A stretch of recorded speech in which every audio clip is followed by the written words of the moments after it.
Good morning, traders. It is 8:03 a.m. Chicago time, 9:03 Eastern on Thursday, the 3rd of August, 2013. Thanks for joining me. Derivatives trading involves substantial risk of loss and is not suitable for all investors. Past performance is not necessarily indicative of future results. This morning, the market looks like it is teetering towards risk on. The S&P 500 remains unchanged at 2473.50. It neither sold off nor rallied overnight.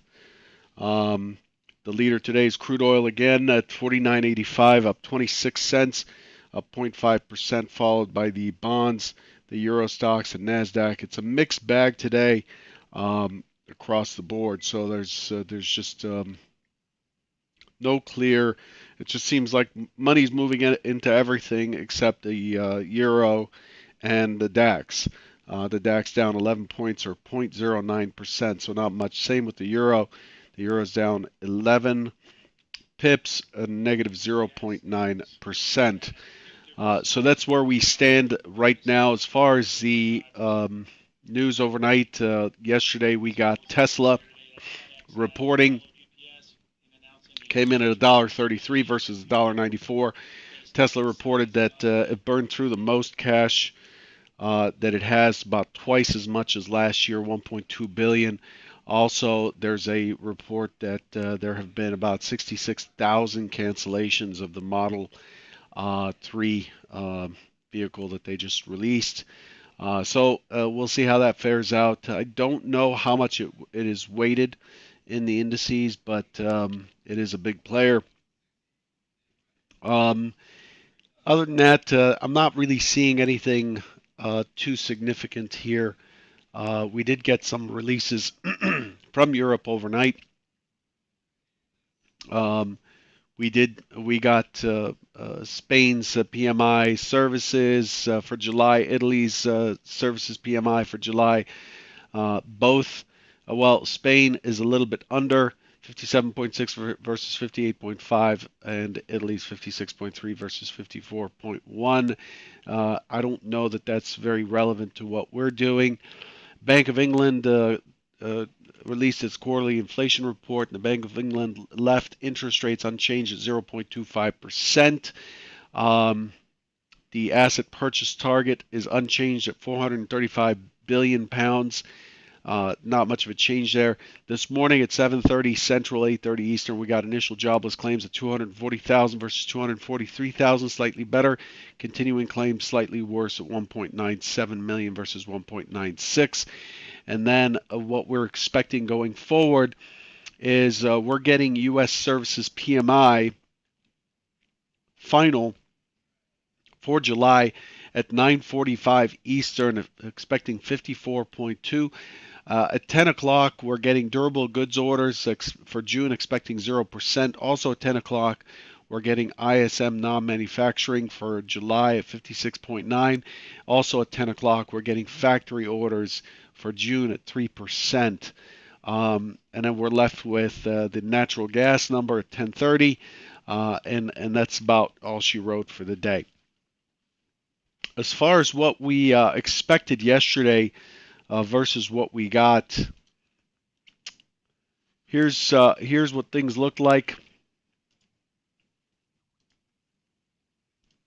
The expectation built on the fact that we had a big sell-off day last week, Thursday, and we have done nothing but take that back.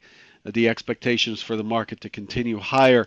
Been expecting that for several days now, and the market has not. That has not materialized. It seems like the market is unable to hold, or the buyers are unable to hold higher prices, but are buying dips.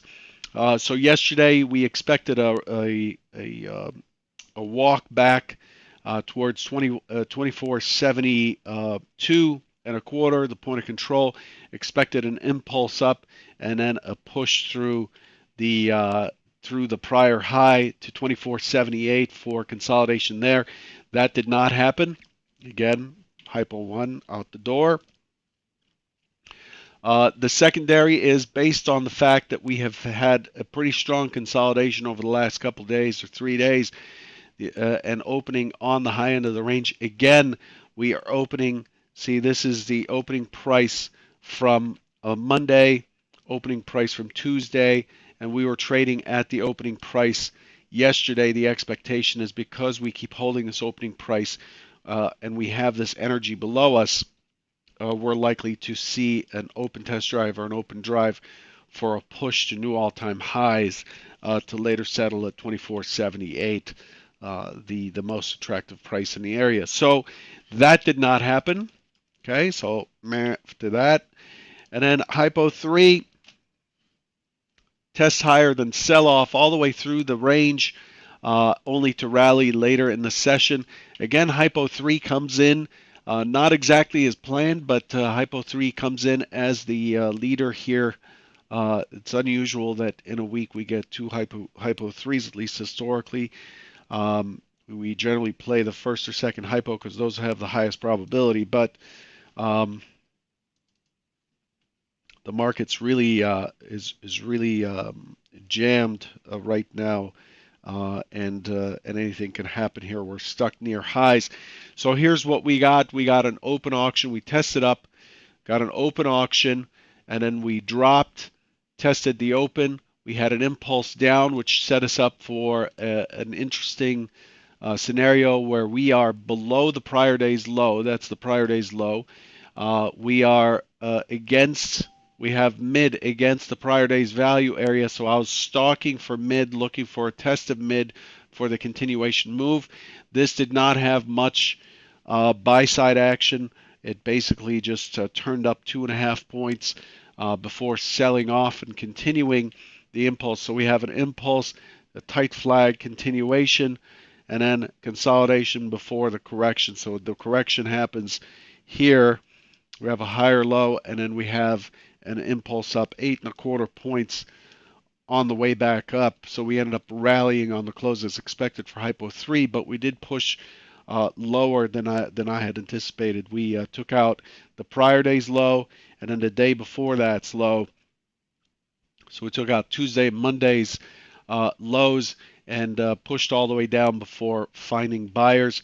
Yesterday's profile, a very clear double distribution profile. Look at that low volume node, just beautifully constructed. The overnight low did not tag that. Actually, the overnight low pushed all the way to value low, but we ended up holding above there. And what I wanted to say is that the overnight point of control remains higher, and we're trading higher. We're trading at yesterday's close at 24.73.75 basically. So what we did overnight is tested through this LVN, tested down into yesterday's value low, and then pushed up and are holding and pushing higher. So to me, again, we are opening where we're opening in a 24.75 area, which is the same as the last several days. So here's Monday's open. It's the green dotted, the green dots. Tuesday's open, Wednesday's open, and here we are today. This is so ripe for a break. It just keeps compressing and consolidating. Volume's been pretty good. You can see the volume yesterday was higher than the 20-day average, and overall this is just screaming higher, but it's just not able to muster the energy to do so right now. So I cannot change. I can't change the fact that my Hypo 1 has to meet the context and has to likely look for a rotation higher before anything. So here we are. Yesterday, we ended up sliding right into this low volume node. You see that? This double distribution LVN, right? Love double distributions. It gives us a very clear and clean view of where the auction started and stopped, where there was this interest and interest again. So we went right to that low volume node, bounced up, consolidated, slipped through. Like, remember in some of the webinars I've done, I've talked about the LVN being like causing a slipstream type of effect. This is what we see here, and then it pushes above, tests the low volume node from below, and now is crawling up. So the overnight session is showing us that it tested lower and is moving higher and is pushing near highs, but then it's done so for the last three sessions and ended up selling on the open. So hard to say what we're likely to get, but as far as I'm concerned, I still have to go with what the auction is telling me, and what it's saying is open, test lower, impulse up. This is the big move. Impulse up, get into 24.78, push through, consolidate, push through 24.80.50 to new all-time highs, and then return on the close. Hypo 1 looks pretty much the same as it's done for the prior days. So that's Hypo 1 for today.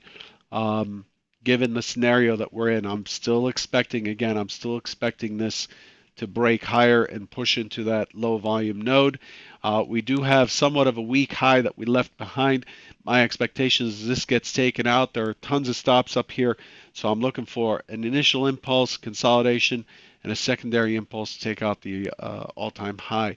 We're talking about just 9 points of range from the low to that all-time high, or only about 7 points of range from here. That's well within a day's range, and we're not backing off of all-time highs. So I can't imagine that sellers would be aggressive up here. So that's the secondary hypothesis.